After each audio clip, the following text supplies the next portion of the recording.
ابو طالب اور سیدہ خدیجہ رضی اللہ تعالیٰ عنہ دونوں کی وفات کے بعد آن حضرت صلی اللہ علیہ وسلم تبلیغ کے گھر سے طائف تشریف لائے۔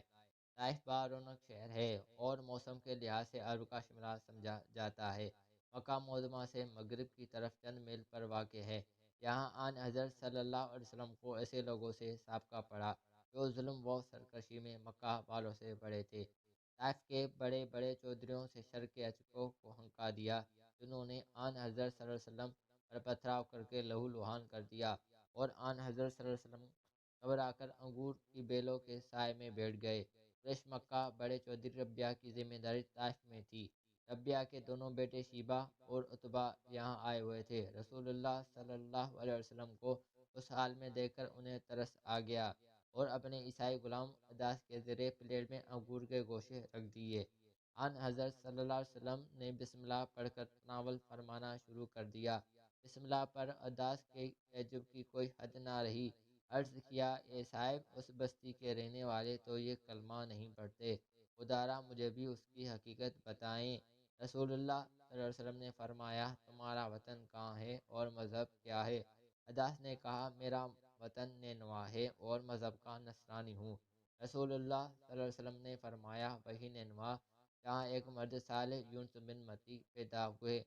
عداس نے کہا، یونس بن متی کو آپ نے کیسے جانا؟ رسول اللہ صلی اللہ علیہ وسلم نے فرمایا، یونس نبی میرے بھائی تھے، میں بھی نبی ہوں۔ رسول اللہ صلی اللہ علیہ وسلم کی زبان سے یہ کلمہ ابھی پوری طرح ادا نہ ہوا تھا کہ عداس نے سر سے پاؤں تک رسول اللہ صلی اللہ علیہ وسلم کی روئیں روئیں کو بوسہ دیا۔ شیبہ یہ منظر دیکھ رہا تھا، اس سے رہا نہ گیا۔ غلام واپس لوٹا تو کہا، اے بد نصیب، تو اس شخص سے کس غضب کی عقیدت کا اظہار کر رہا تھا؟ بعد اس نے کہا، اس وقت دنیا جہاں میں یہ شخص سب سے بہتر ہے، اس نے مجھے ایسی باتیں بتائی ہے جنہیں دوسرا جان بھی نہیں سکتا۔ شیبہ نے کہا، ارے تیرا دین اس کے دین سے بہتر ہے، اس کے دین میں نہ چلے جانا، اور ایسا ہی ہوا۔ عداس رضی اللہ تعالیٰ عنہ مسلمان ہو گئے۔ جب شیبہ اور عتبہ جنگ بدر کے لیے نکلے تو عداس مکہ سے باہر منطقہ البیدہ نام کے ٹیلے پر بیٹھے ہوئے تھے۔ شیبہ اور عتبہ ادھر سے گزرے تو حضرت عداس نے روک کر کہا، وہ شخص واقعی رسول ہیں، آپ کا آگے قدم اٹھانا خود کو مقتل میں لے جانا ہے۔ مگر شیبہ اور عتبہ کی تقدیر میں اپنے سرگنا ابو جہل سے ہم بغل ہو کر بدر کے اندھے کنویں کے نجس موت درج تھی، اور عداس کے مقدر میں بدر کی شہادت کا عروج